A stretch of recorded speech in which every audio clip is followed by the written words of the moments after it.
Srinivas Ramanujan the genius beyond boundaries by Robert Kanigel. आप सबने maths का नाम तो सुना ही होगा। मैथ्स इक्वल्स टू तनाव, परेशानी, रिश्तेदारों के सामने शर्मिंदगी, मार्कशीट में कम मार्क्स और पिताजी से लेकर टीचर्स की मार। ज्यादातर लोगों का मैथ्स से यही रिश्ता रहा होगा। दोस्तों, हमारी जिंदगी में मैथ्स का बहुत इंपॉर्टेंट रोल है। बिना मैथ्स के तो सोसाइटी को इमेजिन ही नहीं किया जा सकता, क्योंकि पूरी ह्यूमन लाइफ ही मैथमेटिक्स के आसपास घूमती है। अगर मैथमेटिक्स ना होती तो ना फिजिक्स के प्रिंसिपल्स एस्टैब्लिश्ड हो पाते और ना ही मेडिकल साइंस इतनी तरक्की कर पाती। यहां तक कंप्यूटर और आर्टिफिशियल इंटेलिजेंस, जो हमारे आज और आने वाले कल का फ्यूचर है, वो भी मैथमेटिक्स की देन है। ह्यूमन लाइफ छोड़िए, यूनिवर्स के एस्ट्रोनॉटिकल इवेंट्स भी मैथमेटिक्स इक्वेशन में ही बंधे हुए हैं। घड़ी की सुइयों से लेकर साल, महीने, दिन, घंटे, सीजन सभी मैथमेटिक्स से जुड़े हुए हैं। इसलिए कहते हैं जिंदगी भी मैथ्स की फॉर्मूला की तरह है। अगर समझ में आ जाए तो आसान, वरना एक उलझी हुई पहेली। आपने अभी तक चैनल सब्सक्राइब नहीं किया है तो इमीडिएट चैनल को सब्सक्राइब करें। श्रीनिवास रामानुजन एक महान मैथमेटिशियंस थे। मैथ्स में कई इंपॉर्टेंट कॉन्सेप्ट को उनके नाम पर रखा गया था। मद्रास के पोर्ट से कैम्ब्रिज में ट्रिनिटी कॉलेज तक रास्ता तय कर उन्होंने साबित कर दिया कि इंडिया एक एक्स्ट्रॉर्डिनरी, जीनियस और टैलेंटेड लोगों का घर है। ये बुक श्रीनिवास रामानुजन के अद्भुत जीवन के बारे में बताता है। पर अगर मैं आपसे कहूं, आपके आसपास की सभी चीजों में आपको मैथ्स के फॉर्मूला दिखने लगे, जैसे कि बड़ी इमारतों में, मंदिरों में, भगवान में, सब तरफ आपको फॉर्मूलाज दिखाई दें, तो शायद ये कठिन सवाल हल करना आपके बाएं हाथ का खेल हो जाएगा। पर ऐसे कुछ ही जीनियस लोग हैं जिनके साथ ऐसा होता है। उनमें से वह एक नाम है श्रीनिवास रामानुजन, जिनकी लाइफ सिर्फ 32 वर्षों की ही रही। पर इस छोटी सी लाइफ में उन्होंने दुनिया को ऐसे फॉर्मूलाज दिए जिनका यूज ब्लैक होल की स्टडी के लिए भी किया जा रहा है और आगे भी कई बड़ी चीजों में किया जाएगा। श्रीनिवास रामानुजन रॉयल सोसाइटी में फेलो बनने वाले दूसरे भारतीय और कैम्ब्रिज में ट्रिनिटी कॉलेज के फेलो बनने वाले पहले भारतीय थे। इस ऑडियो बुक में आप रामानुजन के बारे में कई दिलचस्प बातें जानेंगे।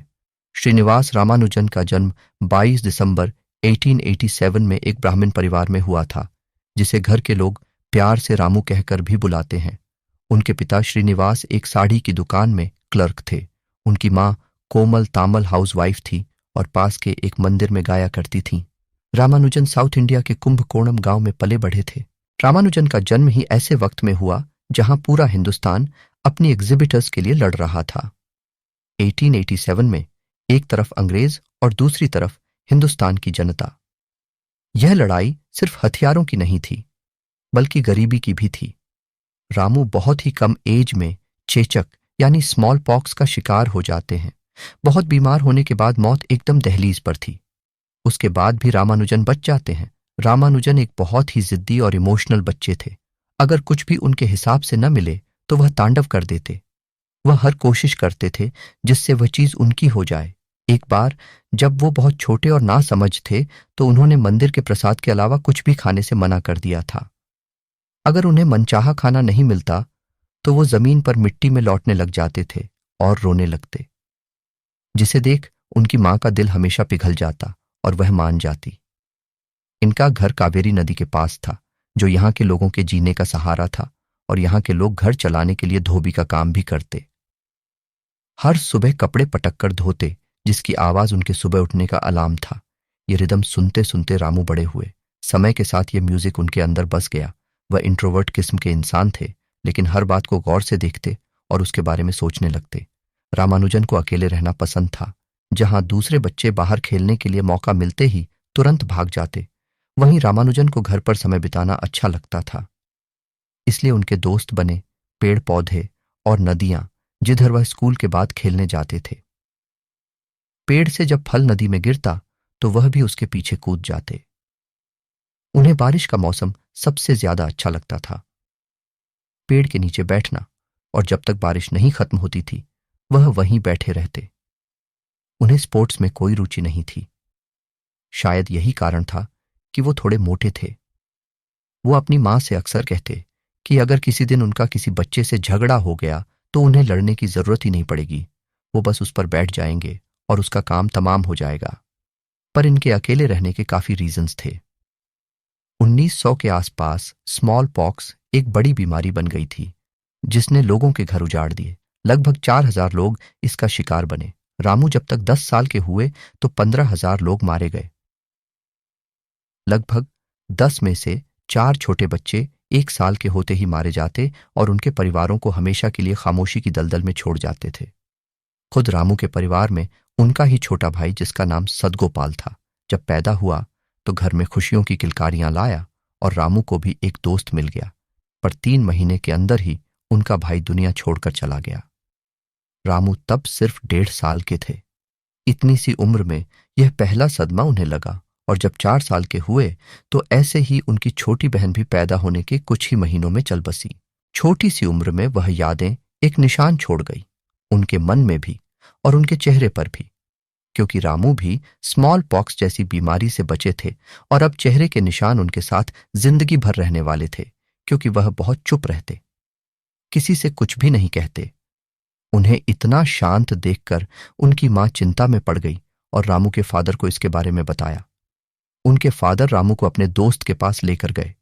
उनके दोस्त के साथ उन्होंने अक्षर अभ्यास करना शुरू कर दिया, जो कि एक रिचुअल है जिसमें वह उन्हें हाथ से गाइड करते हुए इधर से उधर ले जाते और अलग अलग हीलिंग की टेक्निक से काम करते। ये चीजें रामू पर असर डालती गई। इलाज से कुछ वक्त बाद उनकी चुप्पी गायब हुई। धीरे धीरे रामू ने कुछ बोलना शुरू किया। यह इंप्रूवमेंट उनकी स्टडी में भी दिखा। वह स्टडी में काफी अच्छे हो गए, जिसके रिजल्ट ये थे कि कल तक वह एक वर्ड नहीं बोल पाते थे और आज उन्होंने तमिल अल्फाबेट याद कर लिए। रामानुजन कंगायन प्राइमरी स्कूल में पढ़ते थे। वहां उन्होंने बहुत कम उम्र में इंग्लिश बोलना सीख लिया था। जब वो 10 साल के थे तो उन्होंने प्राइमरी एग्जाम्स पास की। वो पूरी डिस्ट्रिक्ट में फर्स्ट आए थे। इसके बाद उन्होंने टाउन हाई स्कूल में एडमिशन लिया। वहां वो 6 साल तक पढ़े। यहां पढ़ाई करना उन्हें सबसे ज्यादा अच्छा लगा था। वो हर सब्जेक्ट में अव्वल थे, खासकर मैथ्स में। रामानुजन के सवाल हमेशा बाकी बच्चों से काफी अलग होते थे, जैसे यहां से बादल कितना दूर है, दुनिया का पहला इंसान कौन था। और तो और, जहां एक दिन क्लास में मैथ्स टीचर पढ़ा रहे थे कि किसी को भी खुद से डिवाइड करेंगे तो उसका आंसर 1 होगा। मानो 1000 फ्रूट्स हैं और उनको 1000 लोगों में डिवाइड करो तो सबको एक ही फ्रूट मिलेगा। तभी अचानक रामानुजन बोले, अगर 0 को 0 से डिवाइड किया जाए तब भी आंसर 1 होगा। अगर आप फ्रूट को किसी में भी डिवाइड नहीं करेंगे तो किसी को भी एक भी फ्रूट कैसे मिलेगा। कम उम्र में ही उनके सवालों में लॉजिक होता था। उन्हें स्कूल में एकेडमिक एक्सीलेंस के लिए कई सर्टिफिकेट भी मिले। ग्रेजुएशन सेरेमनी के दिन स्कूल के हेडमास्टर ने उन्हें मैथमेटिक्स के लिए जो सबसे ऊंचा अवार्ड होता है उससे सम्मानित किया। उन्होंने रामानुजन को ऑडियंस से इंट्रोड्यूस कराया और कहा कि ये लड़का 100% या A+ से भी ज्यादा डिजर्व करता है। मैथ्स में इसकी कोई बराबरी नहीं कर सकता। रामानुजन के परिवार में पैसों की तंगी थी, इसलिए वो किराएदार रखते थे। जब रामानुजन 13 साल के थे तो 2 ब्राह्मण लड़के उनके परिवार के साथ रहने के लिए आए। वो पास के गवर्नमेंट कॉलेज में स्टूडेंट थे। उन लड़कों ने मैथ्स में रामानुजन की दिलचस्पी देखकर उसे पढ़ाना शुरू किया, लेकिन कुछ ही महीनों में रामानुजन ने उनसे सब कुछ सीख लिया था। इसके बाद वो उन्हें कॉलेज की लाइब्रेरी से और मैथ्स की किताबें लाने के लिए कहते। रामानुजन अपनी बुद्धि की वजह से अपने स्कूल में एक सेलिब्रिटी बन गए थे। दूसरे लोगों से वो काफी अलग थे। कोई भी उन्हें पूरी तरह समझ नहीं पाया था, लेकिन हर कोई उनकी बुद्धि और उनके सवाल सुनकर चकित रह जाता।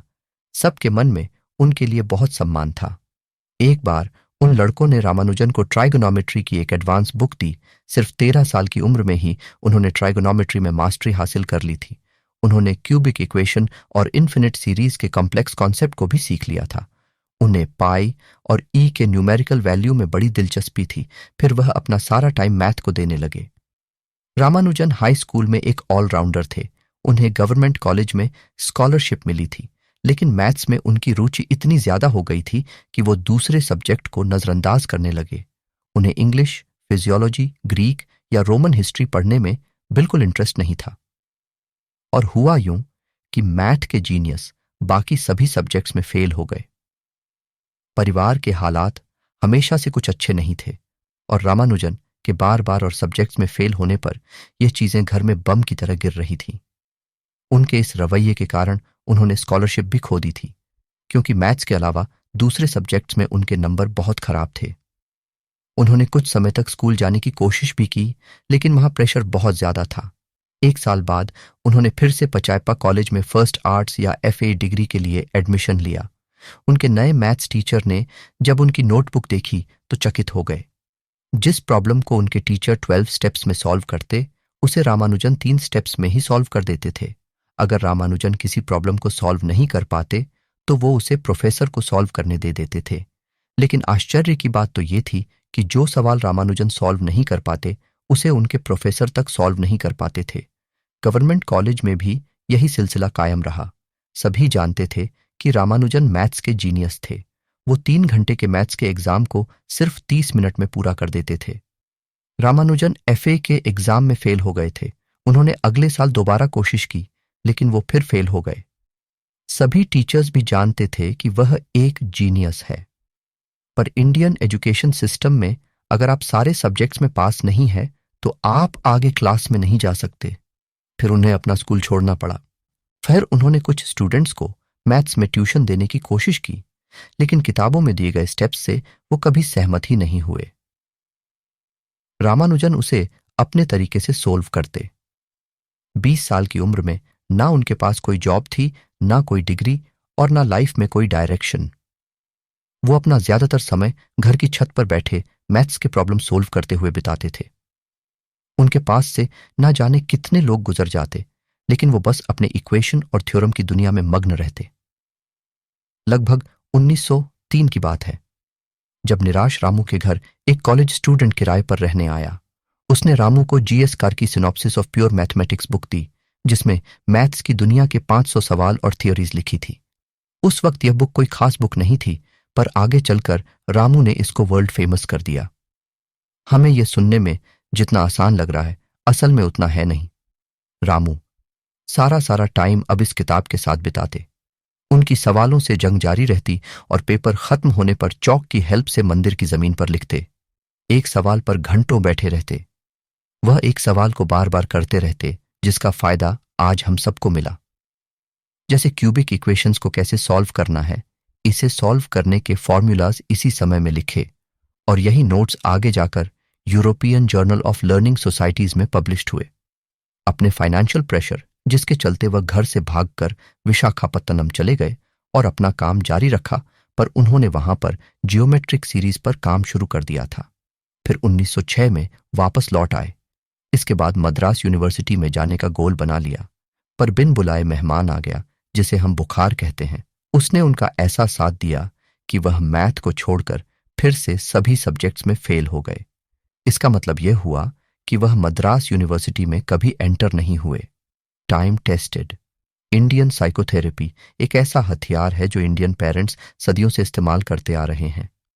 आपका बच्चा परेशान दिखे तो उसकी शादी करा दो। इसी का इस्तेमाल करते हुए 9 साल की जानकी से उनकी शादी करवा दी। जानकी का परिवार गरीब था और वो दहेज में बस कुछ तांबे के बर्तन ही दे सकते थे। जानकी उनकी 5 बेटियों में से एक थी। रामानुजन 22 साल के थे, लेकिन ना उनके पास जॉब थी और ना ही कोई डिग्री। उनका परिवार भी गरीब था, लेकिन उनकी मां ने बड़े गर्व से उन्हें बताया कि उनका बेटा मैथ्स का जीनियस है। शादी होने के बाद अब वो पूरे दिन घर पर नहीं बैठ सकते थे, इसलिए एक अच्छे मौके या जॉब की तलाश में रामानुजन मद्रास की तरफ बढ़ चले।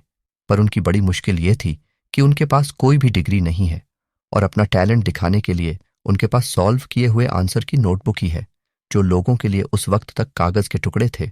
ये रास्ता उनके लिए आसान नहीं था, क्योंकि उनके पास कोई डिग्री नहीं थी, जिस वजह से कई लोगों ने उन्हें रिजेक्ट कर दिया था। चंद लोग ही थे जिन्होंने रामानुजन के पोटेंशियल को पहचाना और उन्हें एक मौका दिया। उनमें से एक थे रामचंद्र राव, जो इंडियन मैथमेटिकल सोसाइटी के डिस्ट्रिक्ट कलेक्टर और सेक्रेटरी थे। राव ने उन्हें कोई जॉब नहीं दी, बल्कि स्कॉलरशिप दी, ताकि रामानुजन इंडियन मैथमेटिकल सोसाइटी के जर्नल के लिए लिख सकें। इस काम के लिए वो उन्हें हर महीने 25 रुपए देते थे। एक बार रामानुजन से बोर्डिंग हाउस में उनके एक दोस्त मिलने आए। उसने कहा, रामानुज, सब तुम्हें जीनियस कहते हैं। रामानुजन ने कहा, मैं कोई जीनियस नहीं हूं। मेरी कोहनी को देखो, ये तुम्हें मेरी कहानी बता देगा। उनकी कोहनी इंक के कारण काली हो गई थी। वो बोर्ड पर लिखे इक्वेशन को मिटाने के लिए उसका इस्तेमाल करते थे। उनके दोस्त ने पूछा, तुम पेपर का इस्तेमाल क्यों नहीं करते? रामानुजन ने कहा कि पेपर खरीदने की उनकी हैसियत नहीं थी। उन पैसों को वो खाना खरीदने के लिए बचाकर रखना चाहते थे। कभी कभी वो पहले से इस्तेमाल किए हुए पेपर पर लाल इंक से लिखा करते थे। ऐसे ही एक चीज से दूसरी चीज का रास्ता बनता गया और रामानुजन ने मद्रास पोर्ट ऑफ ट्रस्ट में काम करना शुरू कर दिया। उन्हें officer in-charge sir Francis Spring और second in command Narayan Iyer ने जॉब पर रखा था। उन्हें अकाउंटिंग क्लर्क की पोजीशन दी गई, जिसके लिए उन्हें महीने के 30 रुपए मिलते थे। सर फ्रांसिस और नारायण अय्यर दोनों उनके प्रति बड़े दयालु थे। जब ज्यादा काम नहीं होता तो वो उन्हें मैथ्स प्रॉब्लम सोल्व करने की इजाजत दे देते। वो कैम्ब्रिज यूनिवर्सिटी के मैथमेटिशियंस के लिए लिखे जाने वाले लेटर का ड्राफ्ट तैयार करने में भी उनकी मदद करते। सर फ्रांसिस के जरिए ब्रिटिश ऑफिसर्स को रामानुजन के एक्स्ट्रा ऑर्डिनरी टैलेंट के बारे में पता चला, लेकिन वो फैसला नहीं कर पा रहे थे कि उन्हें क्या करना चाहिए।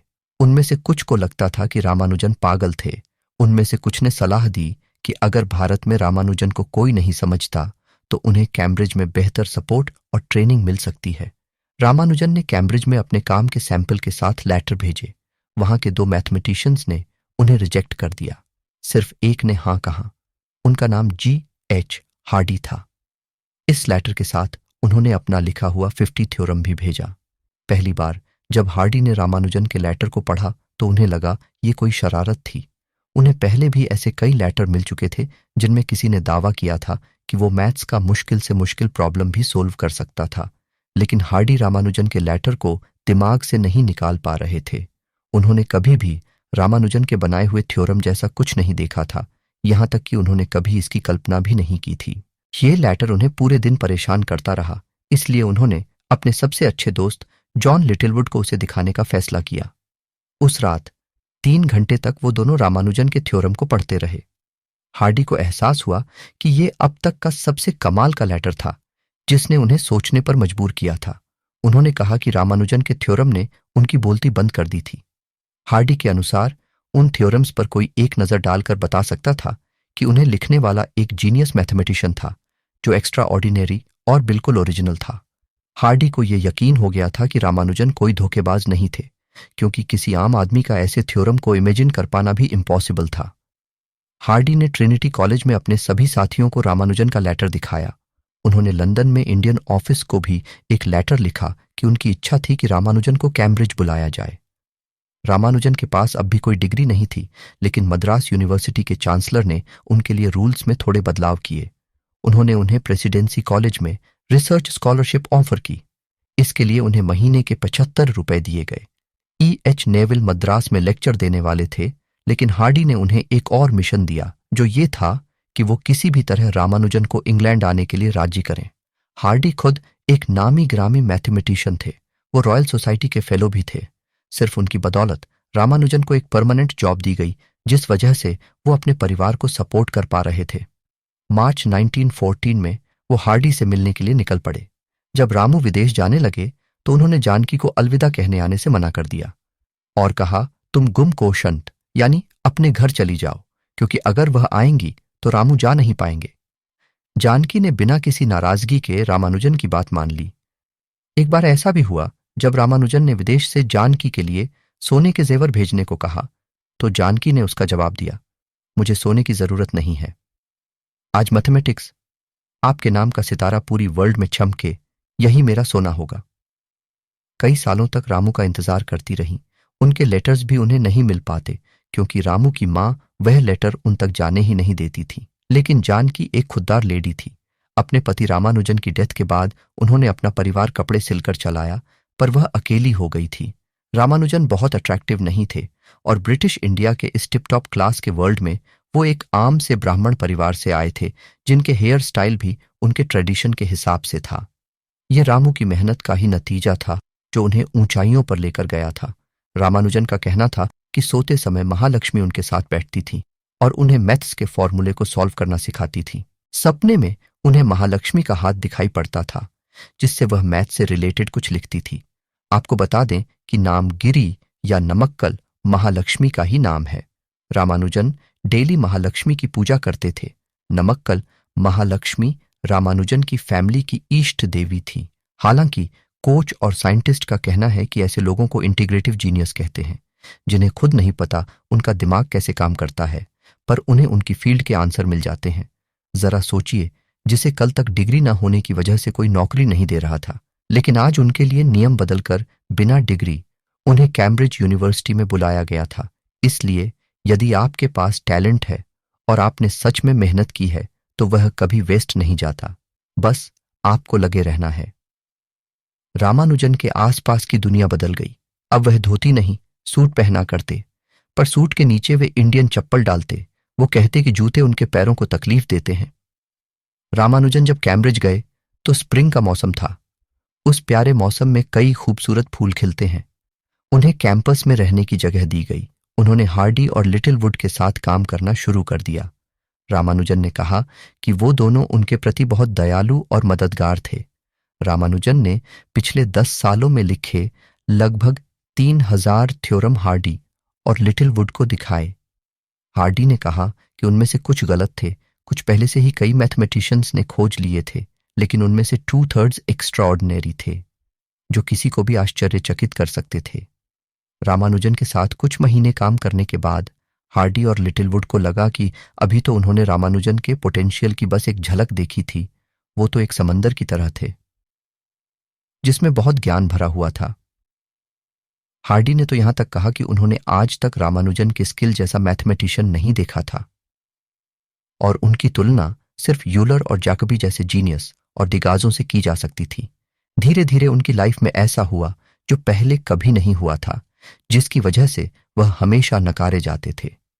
जी हां, उन्हें डिग्री मिली और फाइनली उनके नाम के आगे बीए पास लगा। 1916 ट्रिनिटी कॉलेज ने उन्हें बैचलर ऑफ आर्ट्स की डिग्री दी। उन्हें रिसर्च के जरिए यह डिग्री मिली थी।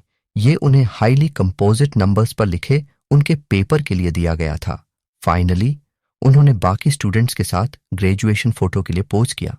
हार्डी ने एक बार लिखा, रामानुजन मेरी खोज थे, लेकिन मैंने उन्हें नहीं बनाया है, उन्होंने खुद अपने आप को बनाया है। हार्डी इस बात से खुश थे कि रामानुजन जैसे हीरे वो सबसे पहले तलाशने में कामयाब हुए। वो खुद रामानुजन के मैन्युस्क्रिप्ट को एडिट करते और उसे पब्लिश करने भेज देते। 1919 में रामानुजन के जीनियस काम को पब्लिश किया गया। हार्डी ने उसे तुरंत लंदन मैथमेटिकल सोसाइटी में अपने दोस्तों के साथ शेयर किया। रामानुजन के पहले पेपर का टाइटल था मॉड्यूलर इक्वेशंस एंड अप्रॉक्सिमेशंस टू पाई। आखिर रामानुजन कैम्ब्रिज के अति बुद्धिमान कम्युनिटी के मेंबर के रूप में चर्चित होने लगे। 1915 तक रामानुजन के 9 पेपर पब्लिश हो चुके थे, पर कहते हैं ना, अच्छा टाइम हमेशा अच्छा नहीं रहता। जहां अंग्रेजी हाई क्लास में नॉनवेज खाने की दावतें लगती, वहीं रामानुजन अपनी वेजिटेरियन डाइट की वजह से अपने रूम में ही खाना बनाकर खाते और काफी अकेले रहते। उनको माँ और बीवी की याद आने लगी। वह कमजोर हो गए और तभी इंग्लैंड के कड़ाके की ठंड आई, जिसका सामना रामू नहीं कर पाए। उन्हें ट्यूबरक्यूलोसिस हो गया और कई महीने हॉस्पिटल में बिताने पड़े। उसके बाद भी अपने कल्चर और वेजिटेरियन डाइट पर टिके रहे। हालत इतनी खराब हुई कि उन्हें इंडिया वापस आना पड़ा। तब भी ज्यादा कुछ सुधार नहीं हुआ। बड़े से बड़े फॉर्मूला सॉल्व करने वाले रामानुजन अपनी लाइफ की जंग लड़ने लगे। 1917 का साल उनके लिए बेहद मुश्किल टाइम था। दुनिया में जंग छिड़ी हुई थी, बीमारी ने उन्हें घेर रखा था, परिवार से कोई खबर नहीं आई थी और कपकपाने वाली सर्दी में वो बिल्कुल अकेले और हताश हो गए थे। इन सब का रामानुजन के दिलो दिमाग पर गहरा असर हुआ। जंग खत्म होने के बाद रामानुजन घर लौटने की तैयारी करने लगे। हार्डी और डॉक्टरों ने सुझाव दिया कि रामानुजन के हेल्थ के लिए यही बेहतर होगा कि वो घर लौट जाएं। इस बीच इंडियन मैथमेटिकल सोसाइटी उनकी सक्सेस का जश्न मना रही थी। उन्होंने उनके FRS के महान अचीवमेंट के लिए उन्हें सम्मानित किया। उनके घर वापसी की खबर सोसाइटी जर्नल के फ्रंट पेज पर छपी थी। मार्च 1919 में रामानुजन मुंबई पहुंचे। वहां डॉक पर उनकी मां और उनके छोटे भाई उनका इंतजार कर रहे थे। वहां से मद्रास जाने के लिए वो एक शिप में सवार हुए। मद्रास में रामानुजन अपनी पत्नी और परिवार के बाकी लोगों से मिले। जानकी तब 18 साल की हो गई थी। रामानुजन के आखिरी दम तक उनके साथ रहीं और उन्हीं की गोद में एक शाम अप्रैल 26, 1920 को रामानुजन ने आखिरी सांसें ली। श्रीनिवास रामानुजन। मात्र 13 साल की एस एल लोनी की लिखी बुक एडवांस्ड ट्रिगोनोमेट्री के मास्टर बन चुके थे। साथ ही उन्होंने बहुत सारी थ्योरम बनाई। फिर 17 साल की एज में उन्होंने बर्नौली नंबर्स की जांच की और दशमलव के 15 नंबर्स तक ऑयलर कंटेंट की वैल्यू खोज की थी। 1918 में उन्होंने 31 साल की एज तक मैथ्स के 120 फॉर्मूलाज लिखे। साथ ही अपनी रिसर्च को अंग्रेजी प्रोफेसर G.H. हार्डी के पास भेजा। गणित में अपने जीवन को खपा देने वाले महान मैथमेटिशियन श्रीनिवास रामानुजन की टीबी की बीमारी के कारण 26 अप्रैल 1920 को मात्र 33 साल की एज में डेथ हो गया। रामानुजन से सीखने वाली चीजों में बहुत कुछ है, लेकिन एक बहुत खास है, कुछ भी हो जाए। रामानुजन ने कभी अपना लव मैथ्स के लिए कम नहीं होने दिया। सलाम है उनके ऐसे जज्बे को, और एक भारतीय होने पर बहुत गर्व भी। अगर ऐसे ही और दिलचस्प बुक्स की समरी सुनना चाहते हैं तो हमारे चैनल द बुक्स क्लब को सब्सक्राइब करें। और अगर आपको the great mathematician Srinivasa Ramanujan की स्टोरी अच्छी लगी हो तो इस वीडियो को लाइक भी कर दें।